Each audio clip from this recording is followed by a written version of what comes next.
First time seeing Nick, we talked. Second time seeing Nick, hard let myself in. She's inside when it happened. Story that she was given about people from Arkansas being involved, there's zero evidence of that. And the person that owns that Ford Escape, it's a friend of Lily's, but they are not involved in this murder in any way. Everything's pointing towards Lily and her brother, Roshan, as being the only people involved in killing Nick. There's a strange reason that these murders have happened that I've been a part of. And the vast majority of them were just so senseless. This is a hot place. This is a real nice neighborhood down in South Tulsa. It's really weird that a guy would just be dead in the middle of the street. Why is he in this neighborhood? Don't everybody need to get on some of these cases, there's something that sticks with you. You get there to the scene, it's a predominantly white neighborhood, and you've got a black male laying in the middle of the street.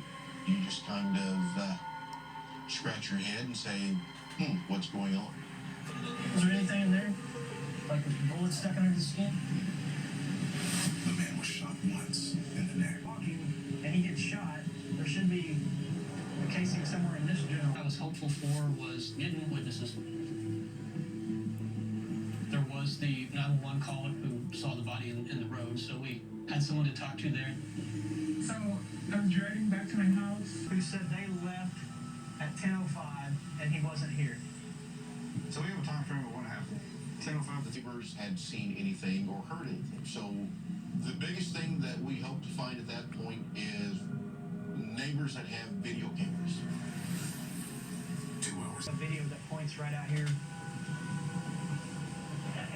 They've got a ring camera. Get video from multiple locations. But we have nothing solid. I mean, there's no identification on this individual. Our fingerprint people are going back to the lab to hopefully get an ID on him, so we're all going to head to the office and wait for that. This is definitely an odd one. Ronnie's got this worked out. To solve the case. I was really optimistic because it's the body's found literally catty corner from this house. And we're into 39 minutes, and I've yet to see this guy walk by. The white car that passes by here. There's the white car right there. I can know. Where our victim was. They are stopping for a reason. That caught my attention. I'm like, okay, we need to find out more about this. It's disappointing that from the angle of the camera, we're not going to be able to see if he's thrown out.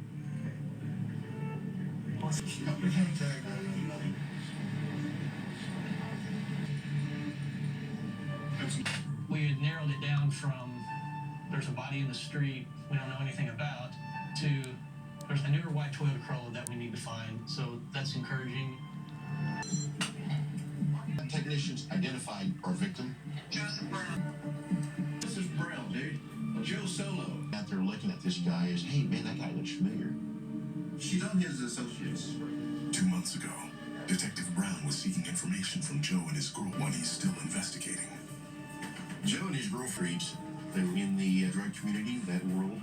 Okay, maybe he's crossed the wrong person, or maybe there's some type of drug debt that hasn't been paid, rich or poor. We're going to do everything we can to solve the case. Is there possibilities you can? There's a possibility. So right now, all we have to go on is this girlfriend and the white car. Information out to all the officers. There's 700-800 cops in Tulsa. Sides of town, and everybody's taking like 1/4 of the city.